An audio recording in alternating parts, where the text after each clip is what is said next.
Ration দুর্নীতিতে জ্যোতিপ্রিয়কে নিয়ে ইডির রিপোর্ট ফাঁস।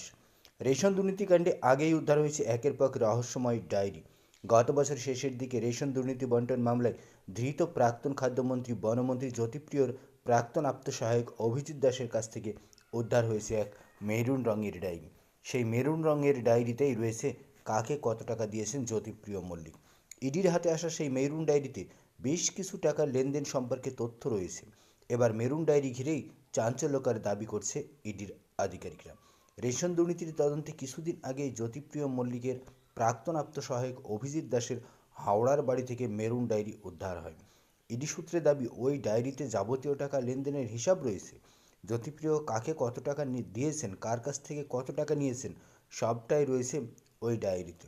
ওই ডায়েরি মেনটেন করতে গিয়েই জ্যোতিপ্রিয় মল্লিকের আত্মসহায়ক মাঝপথে জ্যোতিপ্রিয় মল্লিকের সঙ্গে ঝামেলা করে কাজ ছেড়ে দিয়েছিলেন। ইডি সূত্রে দাবি জ্যোতিপ্রিয়র হয়ে টাকা তুলতেন তার প্রাক্তন আত্মসহায়ক অভিজিৎ দাস।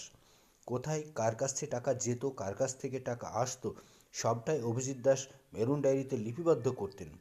ওই মেরুন ডায়েরি থেকে ব্যবসায়ী হিতেশ চন্দক, অঙ্কিত ইন্ডিয়া প্রাইভেট লিমিটেডের কর্ণধার ব্যবসায়ী হিতেশ চন্দকের থেকেও মোটা টাকা তুলেছে জ্যোতিপ্রিয় মল্লিক। ইডি সূত্রে এমনটাই দাবি। তদন্তকারী অফিসারদের হিতেশ চন্দক জানিয়েছেন, সমাজসেবার নাম করে জ্যোতিপ্রিয় মল্লিক বার কয়েক তার কাছ থেকে লক্ষ লক্ষ টাকা নিয়েছেন। এর আগে বিহারের লালু প্রসাদের আমলে পশু খাদ্য কেলেঙ্কারির মামলাতেও জড়িয়েছিলেন অঙ্কিত ইন্ডিয়া প্রাইভেট লিমিটেড। সেই অঙ্কিত ইন্ডিয়া প্রাইভেট লিমিটেড বাংলাতেও মানুষ খাদ্য কেলেঙ্কারিতেও জড়িয়ে গেলেন। বিহারে যেমন পশু খাদ্য, তেমনি বাংলায় রেশন অর্থাৎ মানুষের খাদ্যের কাণ্ডেও জড়িয়ে গেলেন হিতেশ চন্দ।